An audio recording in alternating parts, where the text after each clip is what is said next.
And during this pandemic, 2020 has brought added challenges for a dear friend and beloved member of Arizona's family. Her hope is that her experience will help you or someone you love. Here's Suze's story.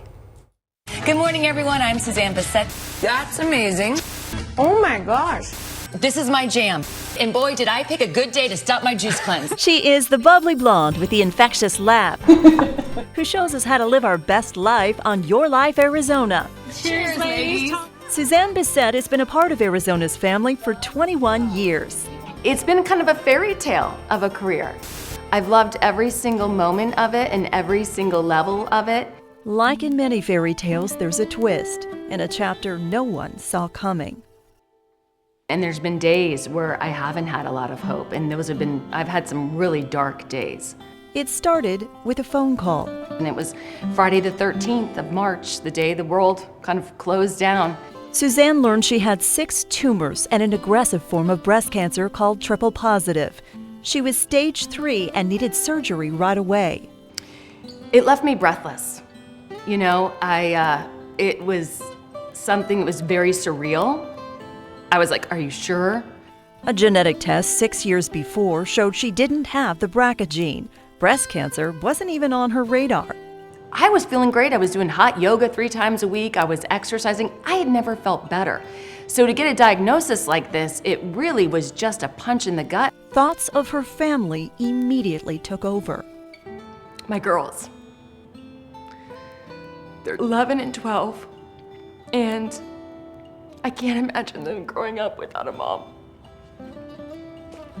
And so that was the first question I asked my breast surgeon. Am I gonna see my girls grow up?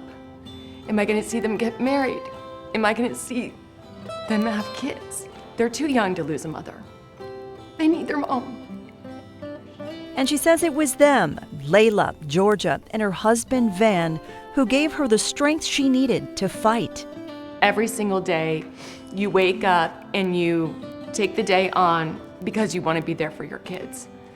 And that's what keeps me going. She says dealing with cancer during a pandemic turned out to be a blessing.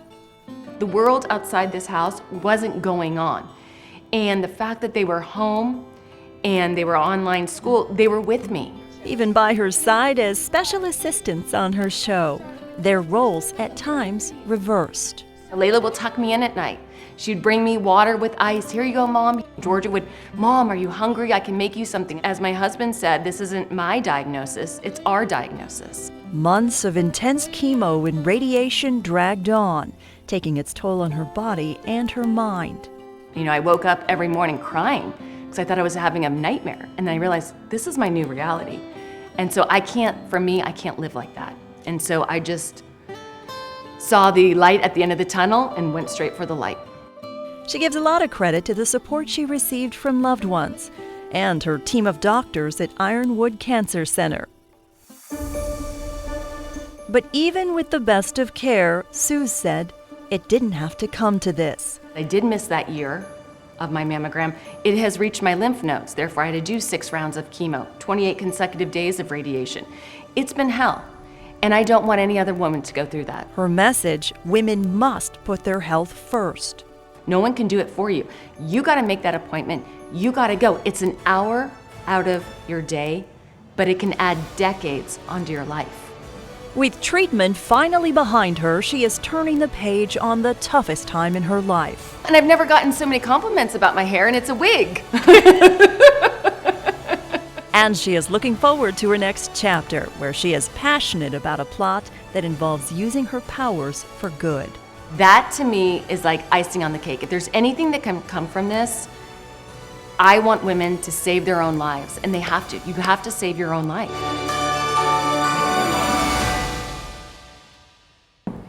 So, you know, Suze, a lot of us do. She typically would not want this kind of attention on her private life, but you can see how strongly she feels about somebody out there tonight hearing this message and, of course, acting on it. Yeah, even if it's just one person, because the numbers are pretty staggering. 1 out of 8 women is diagnosed with breast cancer, and more than a quarter of them won't catch it, just like Suzanne, until its late stage.